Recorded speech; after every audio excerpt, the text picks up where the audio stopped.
Susham M is back on. He's an immigration expert, and there's a couple of big immigration topics I think you'll be interested in today. Number one, let's go through the less exciting one first here. Welcome back, Susham, by the way. Good to have you on the James Show again. Thanks for having me back. It's an honor to be back. Well, don't say it's an honor. I'm just a guy. So we have a judge that has ruled against Trump's use of the Alien Deportation Act? What's it called? The one from the 1700s? Yeah, it's the Alien Enemies Act. Yeah, Alien Enemy. It just slipped my mind, and I didn't have my notes in front of me. So thank you already. And I think the justification on that was that it's supposed to be a wartime law, but we're not at wartime. How do you break this down for us, Susham? That's exactly right. And you know, it's good that we've been talking about this because it sort of validates the reasoning that I was discussing earlier with you. But it is an old rule. It's from 1798, as you pointed out. Last time it was used, just as a recap, was World War II during the Japanese internment camps to swiftly deport people without any due process. And so the Trump administration, you know, tried to use it. We saw that the 200 individuals, mostly Venezuelans, being deported to El Salvador. And just recently, a few days ago, a district court judge in Texas, who was actually appointed by President Trump, I think around 2018, so as a Trump appointee, had ruled just recently on the merits of the case, stating that the Alien Enemies Act could not be used in this instance. So it's illegal to use it. And so that's a huge thing because the previous rulings really dealt with limited issues like habeas, like the right to, you know, argue against your own detention and go to court. This is a ruling on the actual merits of it. But it sounds so procedural here that, you know, everyone's calling for full due process for anyone who's going to get deported or sent back to their home country or pushed across the border. It seems almost impossible. So you mean to tell me that if a guy comes across the Rio Grande River, we pick him up, we have to give him a whole court case or a hearing, or what is owed to this guy? Because I think logic would dictate you just push him back across the river. Well, in the scenario that you just gave, actually, there's a different rule. So there's something called expedited removals. So if somebody crosses the border and they're caught, you know, recently, even under the Obama and Biden administrations, this rule was in place. Yeah, because they would count those as deported if they turn people around at the border. And they were accused of padding their stats, but still, it existed.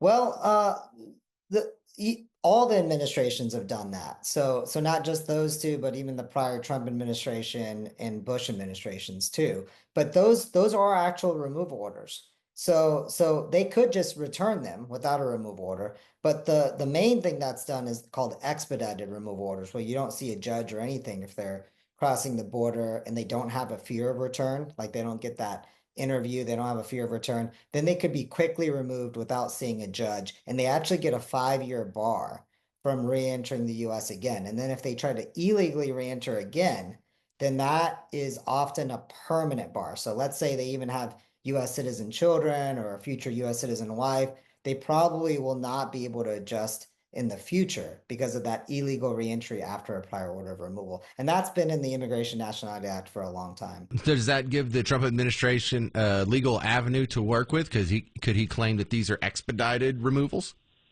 No, because generally those are restricted to within 100 miles of the border. Now, what the Trump administration did try to do before the Alien Enemies Act is expand that definition of expedited removal orders to try to quickly remove individuals. But even that can be limited to only like the last 2 years because it comes from a federal law. What the Trump administration was trying to do here with the Alien Enemies Act is dramatically expand that. So it's not limited in duration of time or geographical area of crossing the border, just try to quickly remove individuals even just suspected of any gang, not convicted, just even suspected from an anonymous tip.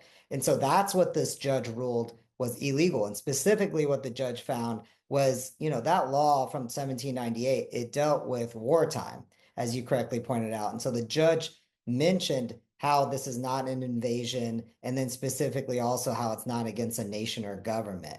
And so those are the main reasons why. There's a third issue that it could contradict what's called the Refugee Act of 1980 to not deport people who could get tortured or killed. But the judge didn't rule on the merits of that issue because of procedural reasons. All right, the Trump administration announced a program that would give $1,000 to illegal immigrants who self-deport, along with covering their airfare or bus fare or whatever the transportation cost is out of here. Your thoughts on that, real quick?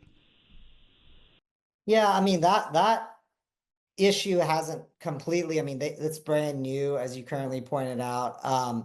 Whether there's a few issues with it. I mean, one, we'll see how that procedurally works out. I mean, how are you going to end up paying individuals to leave, and then how many people are actually going to take them up to voluntary self-deport? And there is another rule, which is part of the Immigration Nationality Act, called voluntary departure or voluntary return. So let's say you get put in deportation proceedings and then you don't want to argue your case anymore, but you have like no criminal history. Often it's for those individuals, and they just want to leave. They could pay their own ticket, and a judge could order them to receive voluntary departure if the judge wants. And then they could pay their own ticket and leave. And the benefit to them is they don't get that 10-year removal order. Now, they might have other bars for overstaying, like unlawful presence, so they're not off the hook or anything.